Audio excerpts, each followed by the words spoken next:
Major storm tonight. It is bringing everything from blizzard conditions in the Midwest to drenching rains in the Northeast. We've got all the forecast details for you here on Weather Unfiltered. Thanks for joining us. I'm Mike Bettis. I'm Alex Wilson here with Dr. Rick Knabb. It's been a pretty active day across the east. Still very windy for many. Yeah, because of the large size of this week's system, it's taking a long time for it to leave. I mean, it's still windy in Dallas and Houston right now.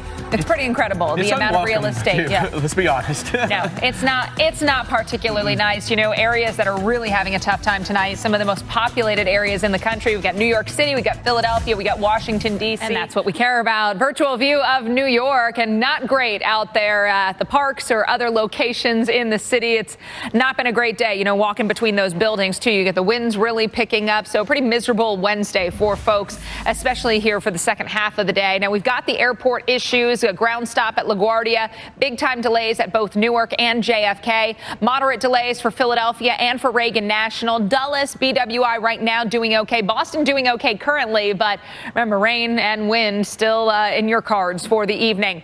Atmospheric moisture has been present across the eastern part of the country, so that I-95 corridor was the action spot today. Things got much drier behind our system, although there still have been some spits of rain and snow closer to our area of low pressure. Now, New York, rain to come, less than an inch expected, so I don't think we're going to see too much more wet weather, but obviously the wind's sticking with us, and we're still very much in the rain. It does start to wind down here over the next few hours. New York 50 with the moderate rain, really uncomfortable. Anything I would say like 55 and under with rain is pretty chilly and raw. And then you add in the winds, 20 to 30 miles an hour across the area. That's what we stick with through the evening, even into the early overnight. Those winds could pick up a little bit. So 10, 11, 12 o'clock, we've got winds 40 to 50 miles an hour in spots. I think we keep those potentials for 30 to 40 mile per hour winds during the very early morning hours. Things do back off moving into the mid and late morning hours, closer to your drive time. So I think when a lot of you will be awake, the winds are dying down. Boston, your winds will be picking up. So moving into the midnight time frame, early morning hours, expect winds between 35 and 40 miles an hour. Steadiest and heaviest of rain arriving for the late evening into the early overnight time frame. And when we look at Boston right now, you are quiet, you are dry, but the rain, it's on the way, and that rain will pick up into the later evening hours. So I'd say 9, 10, 11 o'clock. Think about that if you've got to get the dog to go out before everybody goes to bed. Winds, again, 25 to 35 miles an hour, even as high as 40 miles an hour at times. That'll continue into the early to mid part of the morning. I think by morning commute, finally, the rain moves out. Winds start to back off, especially as we get closer to lunchtime. Rainfall to come. We've got an inch probably for Boston, really around an inch, either side of an inch for most areas here into eastern Massachusetts, northern sections of Rhode Island. And when we look at the Thursday forecast, of course, we've got the morning rain in Boston. We've got rain showers up towards Bangor. And then, again, keeping some snow, some wind, and some cold for places like Buffalo. You at least have the cold in Pittsburgh, highs near 35. Maybe not the March day you were looking We've got more snow coming. And this time, I think a little bit more snow for some of you. 8 to 12 inches across the north and west part of the state of Nebraska. A good stretch of 5 to 8 inch amounts, though, all across the northern half of the state. Water vapor imagery. We again look to the Pacific for the next big dip, the next area of low pressure to make its way in. And this is going to offer up more snow. So March still doing very much March things, being very active with the severe that we've seen, with the wind, and now another round of snow coming starting Friday, or starting, I should say, late Thursday into early Friday. You can see North Platte to Valentine. We've got the steadier snow. Omaha, Des Moines. Friday morning does bring at least some snow showers for the morning drive.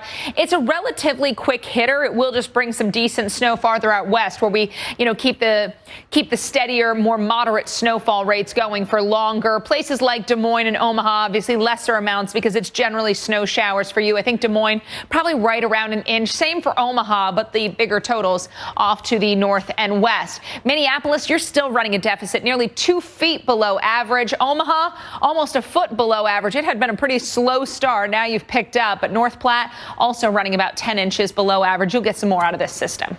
All right, Alex, thanks very much that for that. It is rain that you're seeing, and then down towards LA and San Diego. So those southern cities, we've got a lot of urban sprawl and rain coming down. Not a lot of places for that rain to go when you get some of those moderate downpours. Now tomorrow into early Friday, again, possibility of flash flooding for LA, for Riverside, down to the U.S.-Mexico border. So plenty of spots that we'll continue to watch. In addition to the wet weather, we've got wintry weather continuing tonight across sections of Nevada and Utah, Idaho and Wyoming and Colorado. So some areas of darker blue, that's the steadier, heavier snow. So we've got some nice snowfall totals coming before that system zips off into the middle of the country.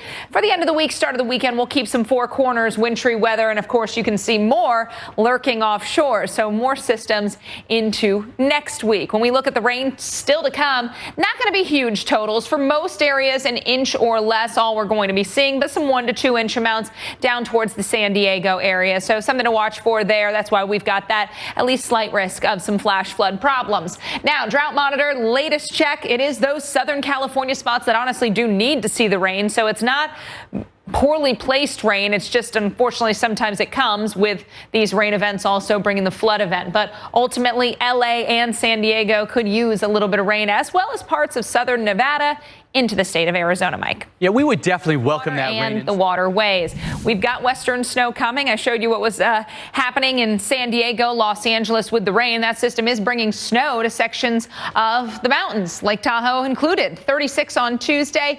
This is next week. So we've got the snow now. We'll take a little bit of a break into the weekend.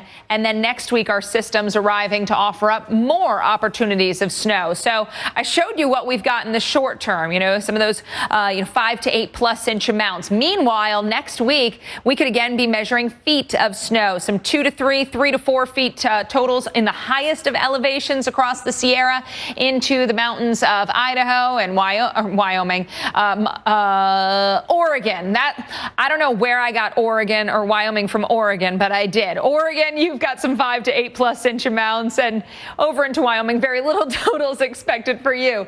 We've got those next systems again rolling onshore into the second half of the weekend. So by Sunday, now some rain and high elevation snow for parts of California to start. That will overspread sections of Nevada, Utah, Colorado. And again, the next area, the next disturbance offers up more in the way of precip farther to the north. So now we get the Pacific Northwest back in play all the way down to LA. So it's a full West Coast thing. Everybody included in the chances by Tuesday into Wednesday.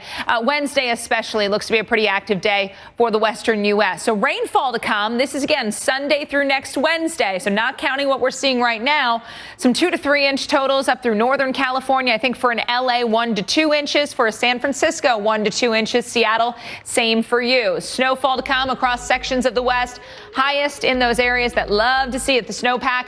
We will get some snow through Colorado, parts of Utah, and sections of Nevada.